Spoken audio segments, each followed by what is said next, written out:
Ever looked at someone in their 80s and thought, how on earth are they living with such vibrant energy? They smile easily. Their eyes actually sparkle. They wake up every morning with a genuine spring in their step. Meanwhile, you cross paths with a 20-year-old who looks like they've been carrying the heavy weight of the entire universe on their shoulders. So what gives? Is the secret hidden inexpensive health supplements, secret anti-aging creams, a massive bank account? Turns out, none of the above. The real secret to staying genuinely alive in the second half of life is way simpler and much deeper than most people realize. Carl Jung, one of the greatest minds in psychology, had a fascinating theory. He believed the second half of life isn't meant to be a boring sequel to the first half. It's not about clinging to an old job title or pretending you're 25 again. It's the chapter where you finally get to drop everyone else's heavy expectations, quiet the outside noise, and discover your own authentic rhythm. And here's the kicker. After observing thousands of older adults who are truly thriving, staying young almost always comes down to two remarkably simple, low-cost daily rituals. Before we dive into the first daily habit, I'd love to ask, how long have you been retired? Or are you currently counting down the days on your calendar? And where in the world are you watching from today? Drop a comment below. I read every single message, and seeing our global community connect is honestly my favorite part of creating these videos. All right, let's talk about ritual number 1, tending to a tiny living object with your own hands. Now, stay with me, because this windowsill habit isn't just about plants. It's about how the human brain creates purpose. Take my friend Bernard. Bernard worked as an accountant for 38 years. Numbers, spreadsheets, rigid schedules. When Bernard retired, he thought he was ready to relax. For about 3 days, he cleaned his house until the floorboards practically shone. He reorganized his bookshelves alphabetically, 4 separate times. By week 2, total boredom set in. He'd stare at his living room wall at 8 in the morning, wondering how to fill the next 12 empty hours. Then a neighbor dropped by with a terracotta pot. Inside was a dry, sad-looking stick of rosemary that looked like it had given up on life weeks ago. His neighbor smiled and said, "Put this pot on the windowsill, water the soil twice a week, and let's see what happens."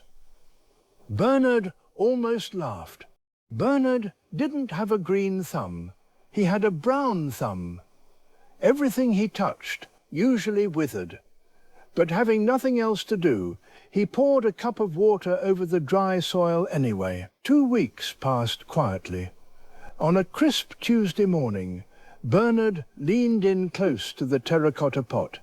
Right there, against that rough brown stem, was a microscopic, brilliant green shoot pushing toward the sunlight. He brushed his finger against the tiny leaf, and a sudden, sharp burst of fresh rosemary filled the kitchen. Something clicked inside Bernard's mind. Suddenly, Bernard had a tangible reason to jump out of bed at 7 o'clock sharp. He checked the morning sunlight, monitored the soil moisture, and even checked out 3 gardening books from the local library. In Jungian psychology, the human soul needs these small living expectations to stay awake. When you retire, you lose your old workplace structure, but as Bernard discovered, you don't need a grand corporate mission to feel alive again. You just need a small living project worth caring about. Psychologists call this mindset participation over perfection. You don't need a massive garden or professional skills. A single pot on a windowsill gives your mind something gentle to look forward to tomorrow morning. When was the last time you actually held moist soil in your hands or stopped to smell a fresh green leaf? Which brings us to ritual number 2, the effortless morning stroll. Notice I didn't say run a marathon or join an intense boot camp. I said an effortless stroll. Look at my friend Helen. After her children moved away and her husband passed, her home became dead silent. One evening, as she poured her tea, she realized the only person she'd spoken to out loud all day was the delivery driver, and all she said was, "Thanks." That lingering quietness started to feel heavy. So, her neighbor dragged Helen to a morning walking group at the local park. Helen almost cancelled 3 times before leaving the house. She kept worrying, what if I'm too slow? What if everyone else already knows each other?